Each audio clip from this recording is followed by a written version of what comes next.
আসসালামু আলাইকুম viewers, welcome back to my channel. আজকে আমি আপনাদের সাথে শেয়ার করব একটি লাচ্ছির রেসিপি। যেহেতু অনেক গরম পড়েছে আর এই সময় ঠান্ডা ঠান্ডা লাচ্ছি খেতে অনেক বেশি ভালো লাগে, আর খুব কম উপকরণ দিয়ে এই লাচ্ছিটি তৈরি করে নেওয়া যায়। তো চলুন দেখে নেওয়া যাক কীভাবে এই স্পেশাল লাচ্ছিটি তৈরি করতে হয়। লাচ্ছি তৈরি করার জন্য আমি ফার্স্টে একটা ব্লেন্ডারের জার নিয়েছি, আর এর ভিতরে দিয়ে দেব হাফ কাপ পরিমাণের মিষ্টি দই। এখানে আমি মিষ্টি দই দিয়ে আজকের লাচ্ছিটি তৈরি করব। আর এখানে আমি 2 গ্লাস লাচ্ছি তৈরি করব, এই জন্য হাফ কাপ দই নিয়েছি। দিয়ে দিব 2 টেবিল পরিমাণের গুঁড়ো দুধ। এর ভিতরে দিয়ে দেব 1 টেবিল পরিমাণের চিনি।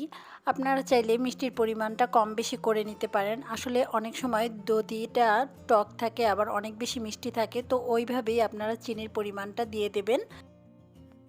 এর ভিতরে এখন আমি দিয়ে দেব 2 কাপ পরিমাণের পানি। যেহেতু আমি এখানে 2 গ্লাস লাচ্ছি তৈরি করব, এই জন্য পানির পরিমাণটা 2 কাপ নিয়ে নেব। এখন আমি সব কিছু ব্লেন্ড করে নেব 30 সেকেন্ডের মতো। সব কিছু ব্লেন্ড করে নিয়েছি, আর লাচ্ছিটা আমি সার্ভ করে নিলাম 2টি গ্লাসে। তো দেখতেই পারলেন কত অল্প সময় এবং কত কম উপকরণ দিয়ে লাচ্ছিটা তৈরি করা যায়। এর ভিতরে দিয়ে দিলাম বরফ কুচি। আসলে বরফ কুচিটা পরে দিলে ব্লেন্ডারে ফেটে যাওয়ার সম্ভাবনা থাকে না, অনেক ব্লেন্ডারেই পাওয়ার কম থাকে, তাই বরফটা সব ব্লেন্ডারে দেওয়া যায় না, এজন্য পরে দিলেও অনেক ভালো লাগে লাচ্ছিটা। তো আমি এখন দিয়ে দিলাম বরফের টুকরো।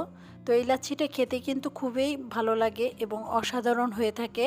তো অবশ্যই এই গরমে বাসায় একবার হলেও এই লাচ্ছিটি ট্রাই করবেন।